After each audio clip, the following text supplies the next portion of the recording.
This was one of the best videos to learn about the publishing side. I would always say have an attorney. Attorneys are more valuable than managers initially, especially if you don't have a lot of business. I think what makes it the Wild Wild West is there's kind of a lax element around the business. Figure it out later.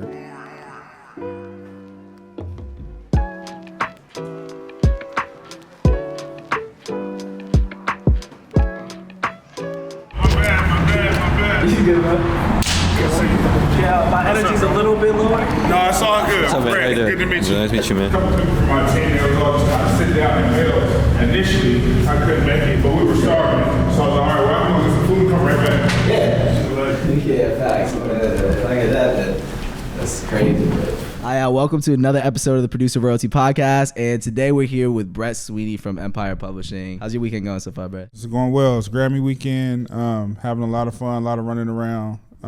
Meeting with a lot of people, doing this phenomenal podcast, all that. So, excited. It's been going well. I love doing the producer interviews as well too, and the audience probably likes the producer interviews probably more than others as well. But I wanted this podcast to highlight people like you who are really like in the weeds on the business side and have that developed perspective that often like that doesn't get highlighted enough. So that like I'm very excited for this conversation. I'll tell you off camera, it's probably the one I'm most excited for because like we've had a couple intro calls before, just talking about different client shit, and like I learned so much from talking to you, bro. I appreciate it, man. I'm excited to be here as well. So how did you wind up getting into the publishing side, and like kind of what's your day-to-day like so people understand, what perspective that you're coming from? Well, I kind of got into the publishing side working with producers. So like my background just initially started really young in the music business in general. Started on like street team, promo teams. Like my best friend's older sister, she had married an artist in the Bay Area, and he would put us on his street team, sell his CDs and put posters up, promote his music and stuff like that. So that's kind of was like my introduction to the music business. I was doing that in middle school, and then fast forward to high school. After high school, a lot of my friends were doing music and stuff like that, so I kind of took the business approach and was like, okay, well, let me kind of organize this and put it all together and kind of like be the business guy and try and turn into something formidable. And started working with artists, managing artists and stuff like that. I went to college, took my financial aid money and put studio equipment in my grandmother's den instead of buying books. So was having like a lot of artists, local talent, stuff like that come through, trying to help like A&R stuff. I was getting beats off SoundClick, which is kind of like what BeatStars is today and stuff like that. It was like an aggregate for producers to kind of like lease beats and stuff like that. And artists, it kind of burnt me out for a little bit. And I started working with producers, and then publishing kind of like found me by way of working with producers because that's kind of like one of like the primary revenue sources for them and stuff like that. So just learning about it like through that and just applying it like that. Got you. Yeah, that makes sense. I definitely feel you on like managing producers and working with producers can be a lot less demanding, especially like time investment that you have to make. Like where you're managing artists, you have to like really maybe invest your money as well too, but also like there's so much like that goes into that. On the publishing side, so a lot of people, there's things like BeatStars Publishing now, and even if you're working with a publisher, you send them your songs and then it gets registered and then money comes in. That's how they look at it. So what does a publisher do? So a publisher's job is to first and foremost kind of collect the revenue for you. There's a lot of different revenue streams from publishing: print royalties, mechanical royalties, synchronization and performance royalties and stuff like that. And it's a very kind of like complex like royalty system. It's a lot more nuanced, I would say, than kind of like the master revenue that's received that the record labels collect from the DSPs. And it's revenue generated globally all across the world, a bunch of different territories, and you have to have systems in place where you can collect that revenue from the songwriter shares, the publisher royalties and stuff like that. And publishers are supposed to just collect the revenue, maximize your copyrights, create new opportunities for you, whether that's facilitating new relationships, creating collaborative opportunities with other songwriters, ways to add value to your copyrights via just exploiting it for synchronization opportunities, commercials, video games, advertisements and stuff like that. So they're here to maximize the revenue of your songs and to make sure that it's protected property and collected on and stuff all across the world. People hear that and they're like, maximize. What does that mean? To maximize, and kind of like what goes on behind the scenes after you give them your splits, like kind of what is the publisher really doing a little bit more specifically? You know what I mean? So I would say like just like any other company or business, there's different departments and everybody has different functions, I would say. So the copywriter, like administration team, they get the splits to your records. On a 100% basis. They make sure it's input with all the collection societies, the PROs, the mechanical royalty generating affiliates. Why affiliates? You said affiliates instead of... Yeah, Yeah, so I would say they're like CMOs, collective management organizations and stuff like that. So like the MLC, they pay digital royalties for mechanicals. Then you've got like Music Reports that also pays mechanical royalties. You got PROs like ASCAP, BMI, CSAC and stuff like that. That's performance royalties for like radio spins and anytime a song is being publicly performed. And all those like are affiliates that collect revenue that you have to retrieve from them. So all the publishers are partnered with all these various collection organizations and stuff like that, and then they retrieve the revenue and then pay out the publishers and songwriters respectively. So as far as maximizing the revenue is making sure that administration is properly being done, but also finding ways to use your works, like putting a song that you do in a commercial or a video game, because those are uses and licenses and they pay those fees to the publishers and songwriters. So just finding ways and creative ways to use the music to earn revenue from it. So if a producer asked you like, why do I need a publisher? I could just, all right, so, you know, publishing generates two types of royalties. When your streams happens, it generates public performance royalties, mechanical royalties. Correct. Well, BMI, if I register my songs with BMI and make sure my splits are with BMI, like, okay, that's one. And then there's the Mechanical Licensing Collective, which I know, only collects from the United States. But like, if somebody would be like, why do I even need a publisher? Why can't I just register my own publishing? I mean, you can. I would say that, that's definitely possible. I know people who do that themselves, but it's music is a global business. People are listening to your music here in Los Angeles, in Asia, in Africa, Europe. It's a global business, and each territory has different nuances and ways of collection. So I think that the benefit of being with a publisher is, one, the relationships that they have, the experience that they have, and already kind of like familiar with the collection,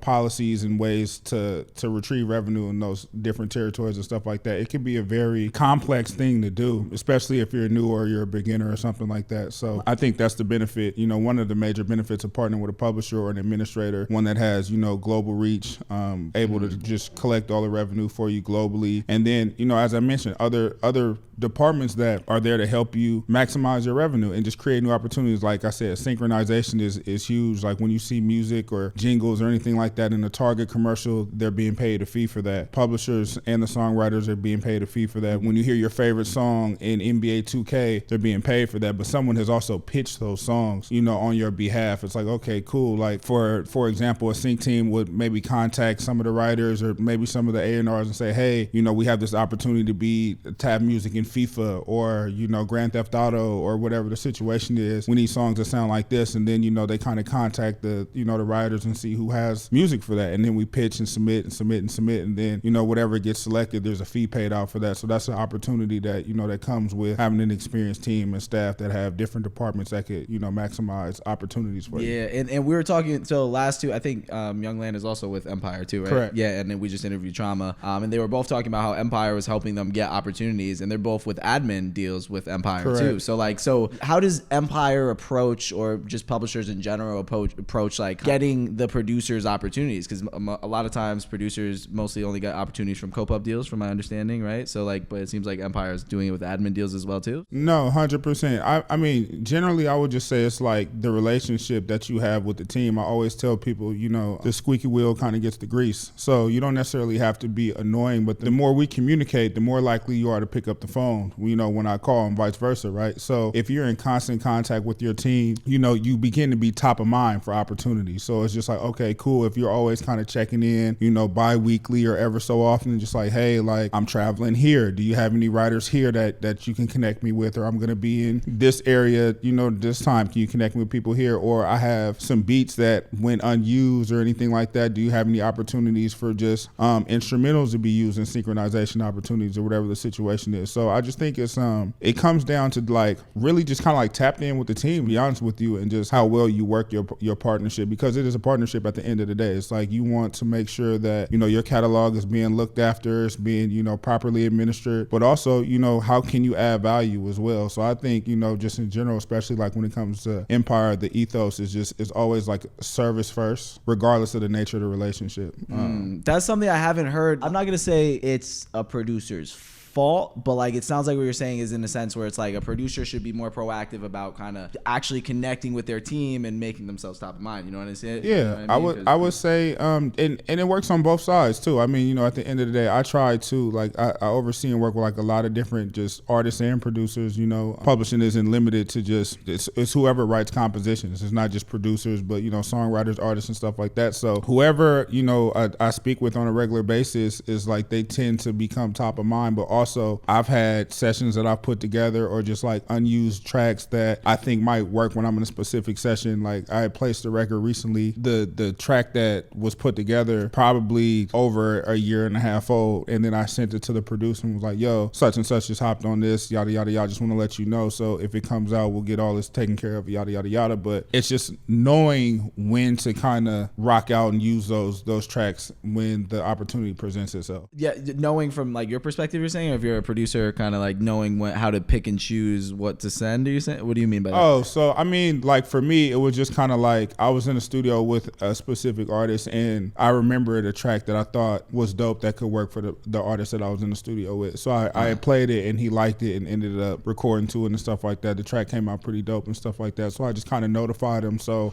he knows, like, yo, put this specific beat on hold, or someone cut to it, just so you know. So don't shop it or do anything else. There's a potential hold on it. So okay, got you. And for you, like, I know you take a big role in like vetting. Is that kind of, well, what is your day to day like? Is it kind of like, is for you, is a lot of it kind of just engaging with community, like kind of getting leads for the company a little bit too, like building relationships, like kind of what is your kind of primary role that you want to take? My day to day is really, I spend a lot of time talking to creatives, and then also like my team in general and stuff like that. We kind of take a collective approach to finding talent, discussing talent, seeing who we want to partner with, bring in, and stuff like that. But I also, we've had conversations like this about, off camera, about just kind of, assessing skill sets, the catalog itself, seeing, the value of the catalog, and then, but also just kind of like intangibles. I look at the team, I look at the management, I look at work ethic, hustle, actual talent, ability, especially like when it comes to producers. I look at it kind of like putting a basketball team on the floor. So,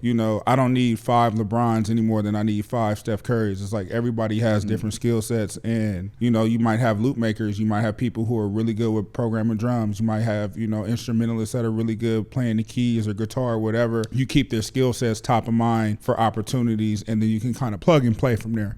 So I know you work with Trauma a lot. You manage, you're very much like, in the rooms and the scene. So like you're kind of pretty creative minded. So you try to like implement creative understanding into kind of like kind of like an A&R in a sense. Like, no, for sure. I mean, it's definitely A&R work. I mean, at the end of the day, I think, and that goes back to, creating opportunity, pitching your writers, pitching their talents, and trying to get them in rooms with new creators, new collaborators. Even sometimes, circling back with people who they have relationships with that they haven't been in touch with in a while, and just saying like, hey, kind of like rekindling that for more business and new opportunity, just kind of like rejuvenating relationships, but also like spending a lot of time speaking to managers, speaking to other attorneys, speaking to just executives in general, talent. It's just like, it's like no day is the same, but a lot of it is, it's the same kind of work, but no day is the same. It's like I may have calls back to back to back to back to back. I might meet with the sync team and say, okay, cool, what opportunities do we have? So, and we relay that to the teams. Okay, cool, this show's looking for this kind of music, or this video game is coming up, or this show's in development.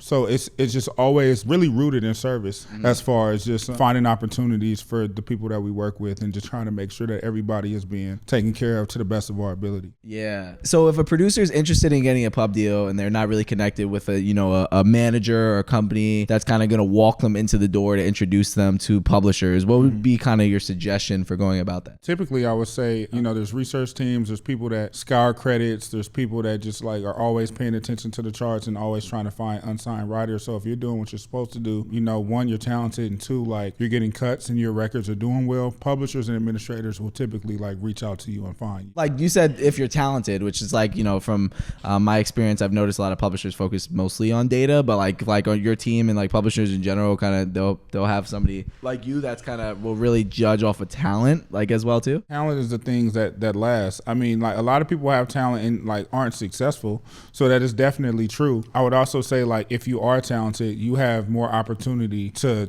create opportunities for yourself. I mean, you'll be more sought after. The more sought after you are, the more opportunities you get. It's just like no one's gonna. Steph Curry is not coming off the bench just because of his talent. You know what I mean? At the end of the day, so it's just like the more talented you are, the more opportunities you'll be able to create for yourself. The more rooms that you'll be able to get in because you add value. If someone needs, a great melody maker, a great guitarist, or keyboard player, like they're gonna call you if you're top of mind.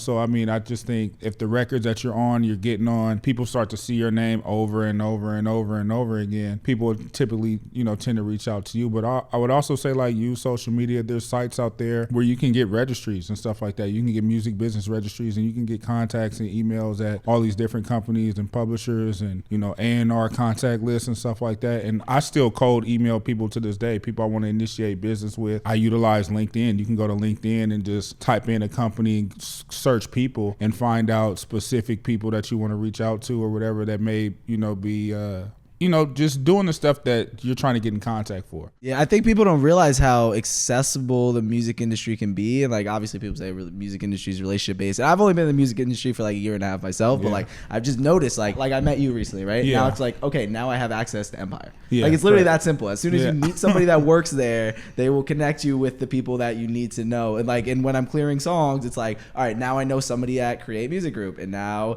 if I need to clear a song, I just reach out to that person and they'll connect me with the right people. So you just gotta like use your if you want to get something done in the music industry, you ask somebody and you just keep asking around until would you agree with that? I do, and it's really just like a crazy domino effect. It's because like I would just say also just being a good person. Like if you are solid, somebody you meet one person, they'll introduce you to another person. That person introduce you to another person. That person introduce you to another person, and so on. But definitely, it's like once you meet one person, and you're able to establish a relationship. It doesn't need to be transactional or anything like that.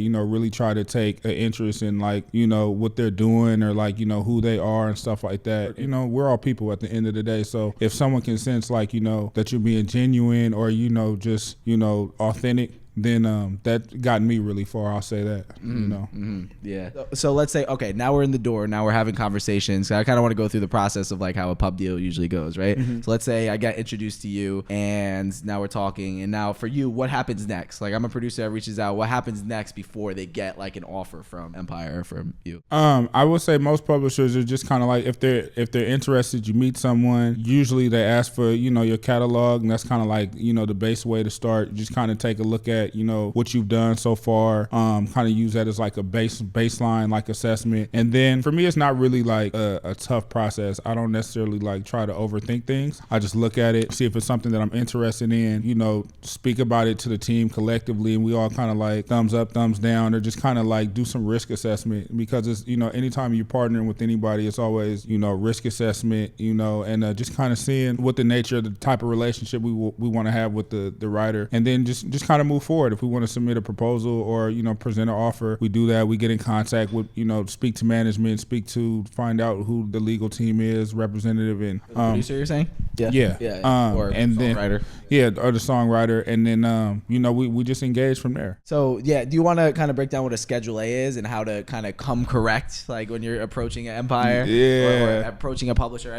No, a Schedule A is just basically a list. Most people use an Excel sheet. I think that's the best way to go, and it just has the artist, song title, and your percentages in the record. So whatever splits that you have, whether you do 50%, 25, 16, these are all kind of like common splits. 12.5 for producers, because producers do a lot of collaborate nowadays. It's just very rare nowadays that there's just one person on the track, and those are kind of like your interest in your asset. So if you and I own this building, we're 50-50 partners, and the building is valued at $1 million. Well, your cut is worth 500,000, mine's worth 500,000. Or if we split it 70-30 in your favor, then yours is 700,000, mine is 300,000, whatever it is. So the record, based on streams, streams and sales and all that, it's performing at a certain level, and whatever, you know, splits that you have kind of determines like the estimated royalty based on what your equity is in the record. Okay. So on the Schedule A, do you I've seen kind of fancier Schedule A's sometimes that like, does it really matter to you? Like if you got the song title and the producer's percentage, that's really like all you need on the Schedule A? I need the artist too. Then the artist. Yeah, because because I've gotten Schedule A's when I'm just like, there's a million songs called Saturday Night. I don't know, it's like which artist, you know, but that's the key information. Artist, song title, percentage.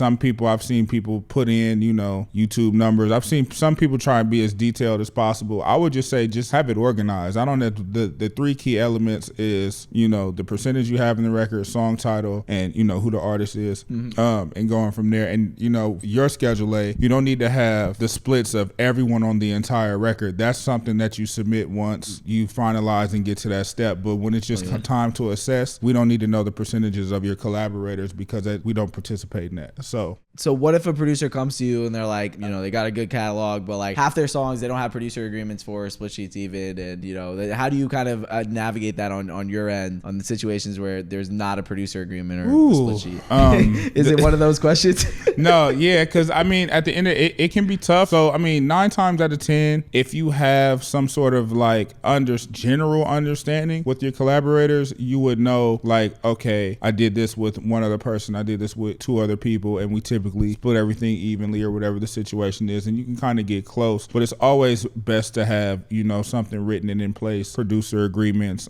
split sheets even. I would always say have an attorney. Like attorneys are more valuable than, you know, managers, you know, initially, especially if you don't have a lot of business. You may not need a manager yet, but I would definitely say you always need a, you know, a legal professional to kind of look over your contracts and your agreements, and someone specific to the music business. I can't tell you how many times I've spoken to people who think, you know, the family lawyer that does something random. I just had them look over my agreements like, no, bro, it's different. You know, they're not familiar with the terminology. They're not familiar with the nuances and the way things typically go in the business. Industry standards. Like, where they're going to ask for like 25 points, so they wouldn't even call it points on a song. Like, exactly. You don't even know what to ask for. It was normal. Exactly. It doesn't even make sense to work with a. Exactly. Yeah. So I would definitely say, you know, definitely get you professional help. You know, definitely get you professional help. Music business professionals, find attorneys. You know, they put out lists every year. Hollywood Reporter, Billboard, they put out lists every year who the top attorneys are and all that type of stuff. People, you could find people to reach out to. Even if you can't reach like some of the biggest attorneys, there's also a bunch of associates with all these firms that take a look, and you know, you typically can get somebody to speak with you 15-20 minutes free of charge or stuff like that. You know, so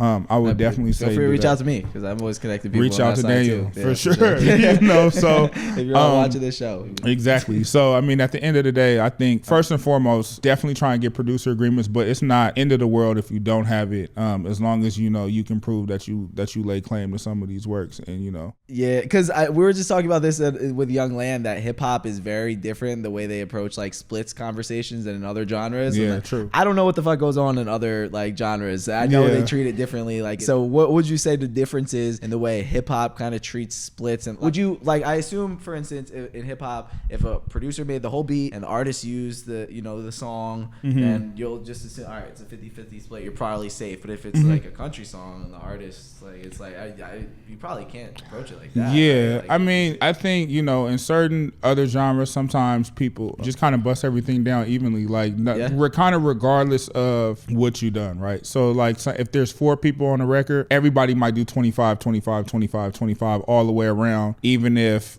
you know, someone did both sides. Maybe somebody wrote the hook or maybe wrote some of the lyrics and did some of the production or whatever. In other genres, sometimes they just kind of like bust it up just like evenly instead of doing the whole, all right, let's split up 50% of the production, 50% of the lyrics or whatever the situation is per, you know, contributor. Hip hop, I mean, all this is kind of like, it can be like the Wild Wild West sometimes. I won't lie to you. Yeah. Hip hop is more of a Wild Wild, because it's like they don't use split sheets at all. Or I mean, it's just, what makes it the Wild Wild West? I think what makes it it the Wild Wild West is just there's kind of a lax element around the business, or it's just kind of more of a, figure it out later kind of situation. And it's not exclusive to hip hop by no stretch of the imagination, but just like in the experiences and like that I've been a part of and stuff like that, there's a lot of cleanup that goes on, after the fact. And a lot of it is just kind of like, oh, no, they know X, Y, and Z. And then if we do a track together, or me, you, and someone else does a track together, you be like, oh no, we're gonna split up 16, 16, 16 or whatever, 16 and some change, 16.6, whatever. And then you might feel like, oh no, we're gonna do 20, 15, 15, and they know it. And then I'm thinking they know it, but no one's having a conversation. I think people are less likely to clarify the business. I think that's probably like the best way to say it. Most people are less likely to kind of like clarify the situation, go from there. So I think that's kind of like what makes it the Wild Wild West. Some people kind of avoid the conversation until it's too late, instead of kind of like figuring it out,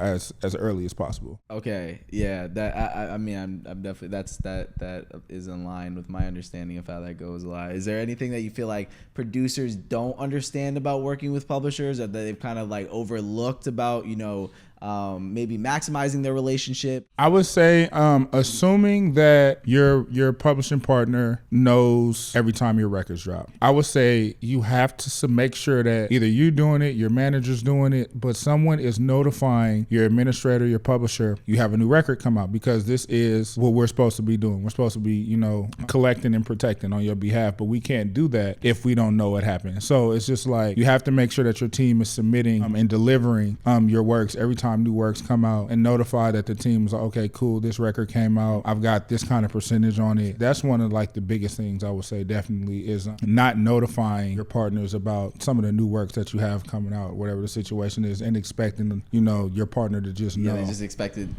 a lot of producers. I work with BeatStars Publishing, and they're always like, BeatStars Publishing, let them know they have to register their stuff. Like we don't just like. Is there some type of AI system that scans and like that notifies publishers that they like something releases for? I'm not familiar with like any software that does that. I'm pretty sure that there is, or that there will be. Yeah. But I know most teams just try to check in, or they'll see something, whether it gets flagged or say, hey, see a new record came out, can you submit splits for this, or can you clarify splits for this, yada yada yada. So I'm pretty sure that there is, but me personally, I'm not familiar with like any software that maybe scrubs and finds out. One thing I love about talking about you is you're just very transparent about the terms of the publishing deals. You want to educate the producer or songwriter as much as possible from what you've explained to me and other producers I've worked with, what they tell me about working with you. One thing that a lot of people don't really understand is how recoupment works, like when you get an advance, like how that kind of goes. So could you explain kind of like what to keep in mind about recoupment as a producer, and like kind of what that looks like? Yeah, I think recoupment is definitely something to keep in mind, and it's not. I'll just say like it's definitely contingent upon what your split is, what your split with your partner is. But whatever your advance is, you don't pay it back dollar for dollar. It's usually a little interest on it, and the interest you pay back is that's how the companies remain profitable. It's not a loan from your friend. If I'm like, yo, Daniel, can I borrow $20? I give it back to you in a couple days. It's like you're not asking me to pay you back $25.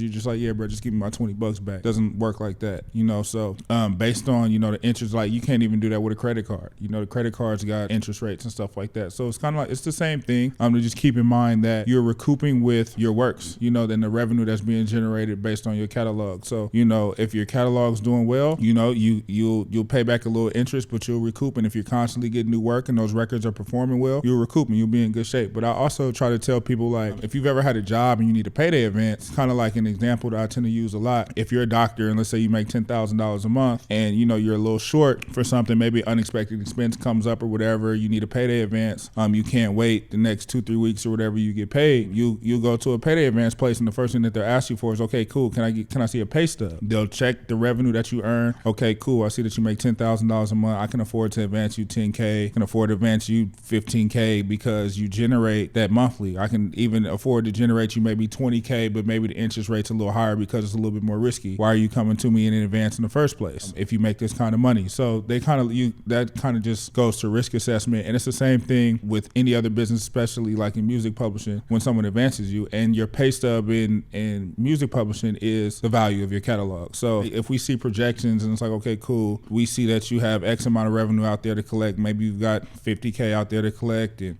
there's projections for the future, the next few years or whatever. That being said, we could advance you up to that. And maybe if you're working a lot, you got a lot of work, and maybe you're best friends with a superstar talent. You got a great working relationship, and you're on every one of their following releases. Then all right, cool. We might be able to put a little bit more on it because you're always working, and there's no such thing as a sure thing, but you're a little bit more of a safer bet per se.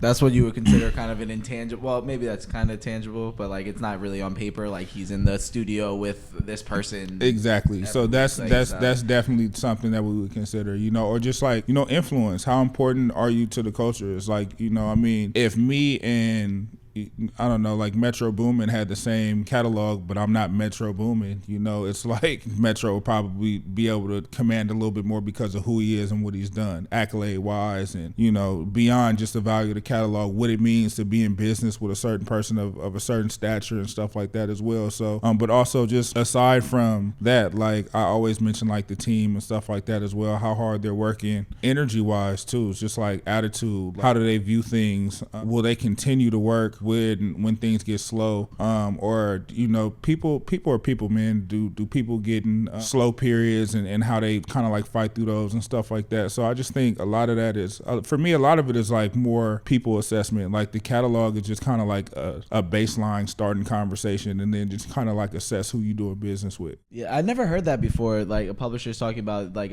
assessing the team. You know what I mean? And that's a big part of like kind of it's important. Like it's super important. Like you can't do anything without a team. Like how hungry is the team? How knowledgeable is the team? And like I don't fault you if you may not be the most savvy, if you're not the most informed about certain things, but are you hungry? Are you willing to find the answer if you don't know the answer?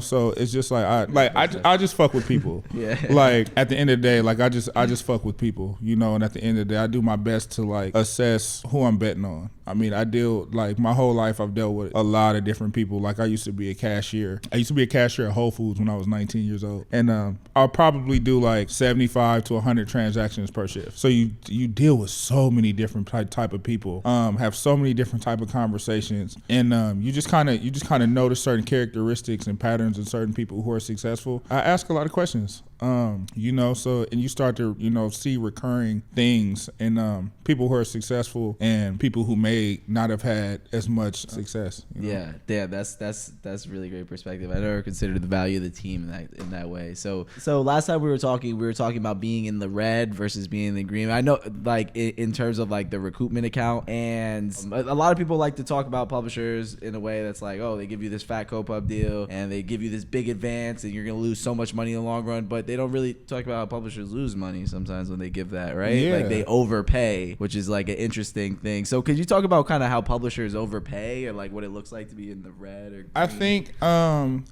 don't know, man, because some publishers, like some people are waving a checkbook. There's a lot of market share conversations, but I was watching a TV show recently and they was like, market share means nothing without profitability, and I thought that was, a great statement. You never want to spend $3 and make $2. You want to spend $3 and make $6. So I think, some people, they'll pay to participate, but they don't do anything to work it. They don't do anything to add any value. They don't do anything to try and like make the revenue back. And that's one of the things that kind of, publishers, and just business in general, what happens, right?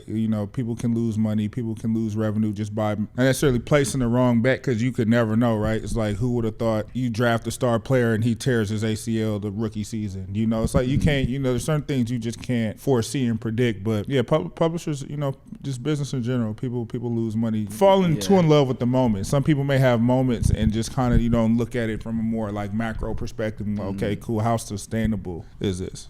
So what's the, like, I hear people talk about market shares, like publishers, they give it big advances to try to get market share, but I don't really understand that. Why do they want market share? What is because there's things that come with market share, like I don't know what black box revenue is distributed based on 10 to win.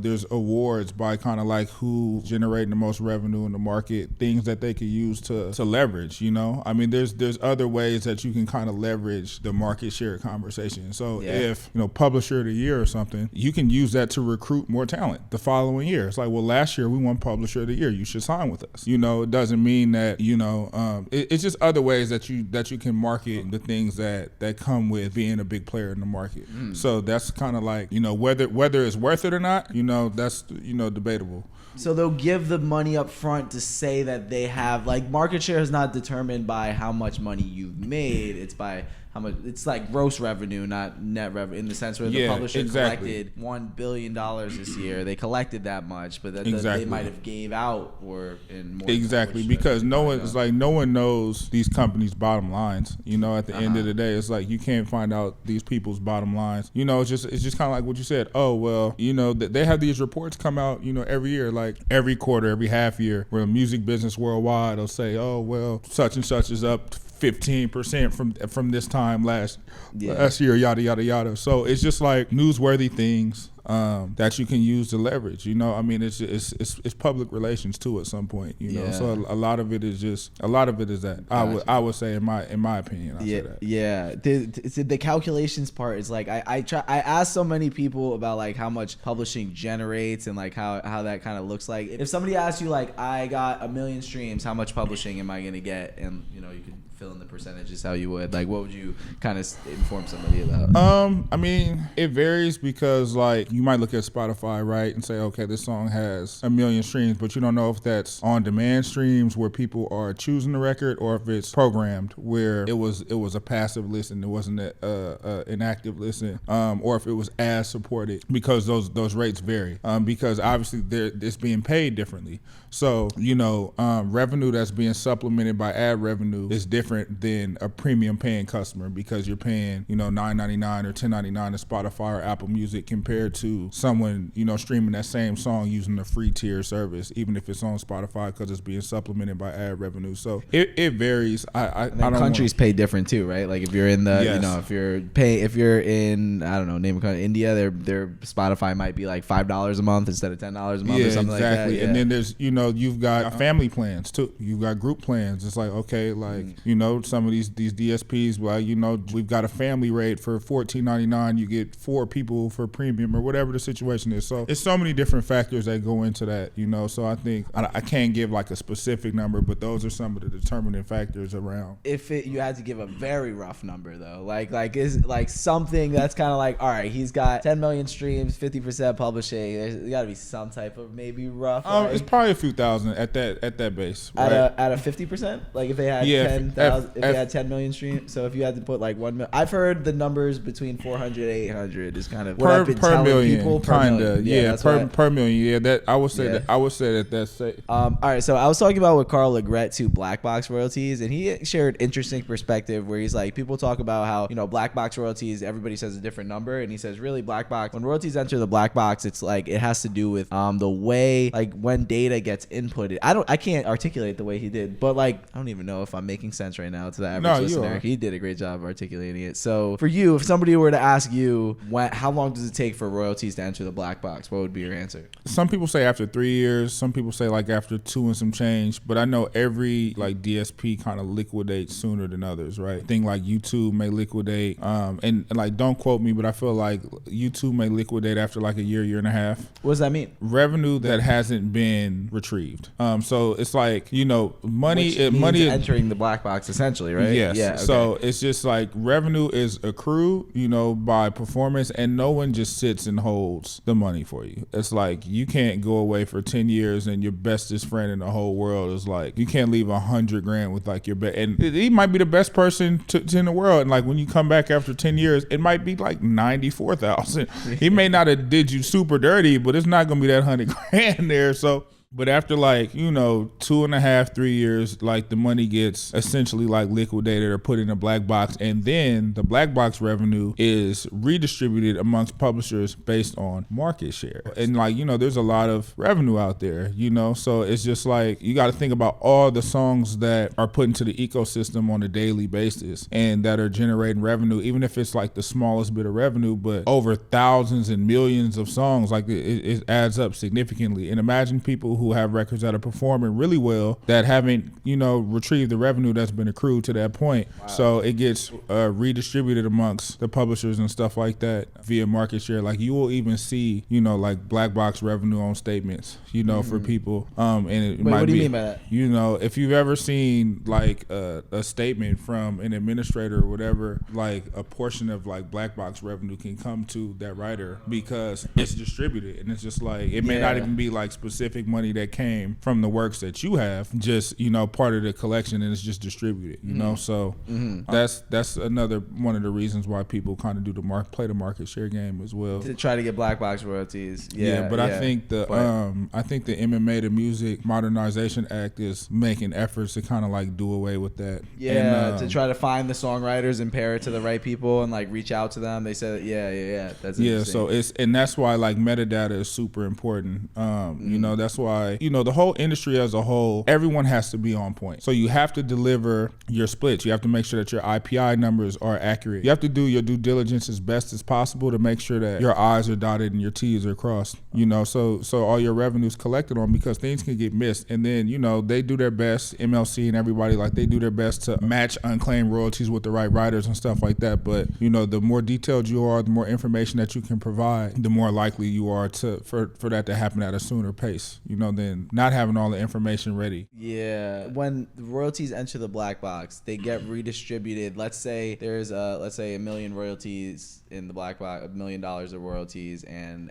let's say Warner Chappell has 30% of that, like of the market share. They'll give 30% of the royalties to Warner Chappell just because they have 30% of the market share. They'll give whatever's available. They'll just it's just kind of broken up based on. It makes sense because it's kind of like, all right, well, nobody's collecting it, then the company is not going to hold it for themselves. That's not much better than giving it to the publisher, I guess, right? Exactly. But if you look at it like, well, this company has 15% of the market share. Let's allocate 15% of the revenue to this company. This company has 30%. This company has 5%, 6%, whatever the situation is. So if you look at it from that perspective, it's like, well, that's kind of like the only logical way to distribute the money. Yeah.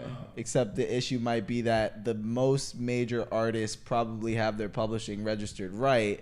And then, like, are the publishers then distributing based off of market share to their thing as well too? Because but I guess you can't because you don't know who's not registered. Yeah, that's an interesting thing. Yeah, so I mean, to me, I understand why it's done that way because there's no other way I see, in my opinion, to be able to divvy it up. It's like, okay, well, look, Daniel, let it sit there forever. Like, what's the alternative at some point? Exactly. So if we bought a pizza and there's 12 slices, there's 3 of us in here, and maybe it was a $15 pizza, and I put up 6, you put up 6, and he put up 3. Well, he's gonna get his $3 worth, and we're gonna get our $6 worth.